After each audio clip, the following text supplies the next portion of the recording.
So you have your discussions with Kroger's, and you have your school programs, and then how did you get out into the wider world? You grew bigger and bigger. How did that happen? Want me to answer? Well, actually, I grew up in Michigan, and I was up there on vacation, and I went to the W.K. Kellogg Foundation because, as you know, Perry, we were all about eating high-fiber foods, and so I went up there just telling them, we're telling people to eat some of your high-fiber cereal. Wait, you just walked into Kellogg? Well, no, I called, and they put a meeting. They gave us a meeting, and we had our first book that we wrote.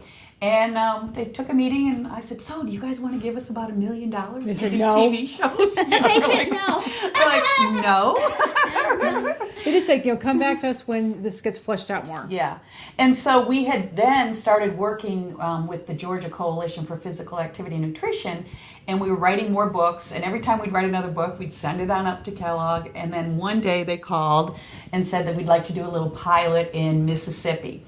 And they started in 4 schools, and that's where we did our first 2 DVDs. That's where I know. Give Me 5 and Kelsey's Big Race. Mm-hmm. Wow. And they wanted to see if this could be a program that schools could use be able to do in more than just these 4 schools. And it went so well that the Kellogg Foundation funded the Mississippi Food Network $1.5 million to do programming, more DVDs, to do school programming with Mississippi State Extension, LSU Ag Center, and the University of Arkansas Extension.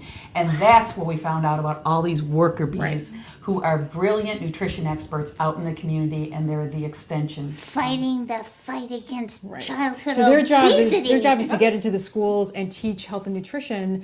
They sometimes face resistance because they need to be doing academics in school. Well, we thought, well, let's integrate curriculum with this healthy message of the OrganWise Guys. So that's when we really started developing tools that made it easy for our customers to go out and implement it. And then we asked the teachers, what would make it easier for you? And they're like, oh, we could use lesson plans. So we created lesson plans. Anything anybody wanted, we created to make their job easier. And that just is what helped expand the program in those states and other states as well. Now, what I understand is because you work with educational institutions, you also are able to gather information about how successful our program is. Yes, we are.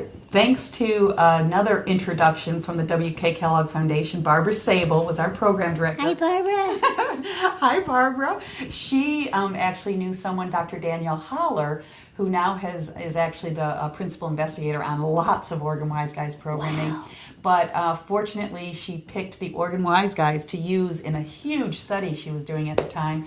And we now have statistically significantly published research on lower BMI percentiles in children, blood pressure reductions in children, academic achievement. Cerebrum loves that one. Oh, wait. So you have actual scientific evidence that using OrganWise Guys programming improves kids' health and academics?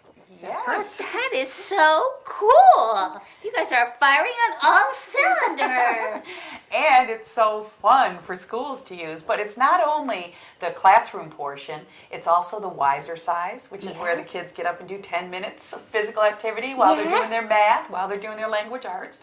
And it's working with the food service with our OrganWise Guys Foods of the Month Club. Foods of the Month, my favorite. Yep, and helping kids know why it is important to choose low-fat, high-fiber foods. So they get the education in the classroom, and then they can translate it into the cafeteria where they're on the food line making choices, and at the point of purchase they think, ooh, I got to get something good for my peristaltic. Load up that broccoli. Wow, so you've got parents, teachers, cafeteria workers, and students on your team? Yeah. Got them all.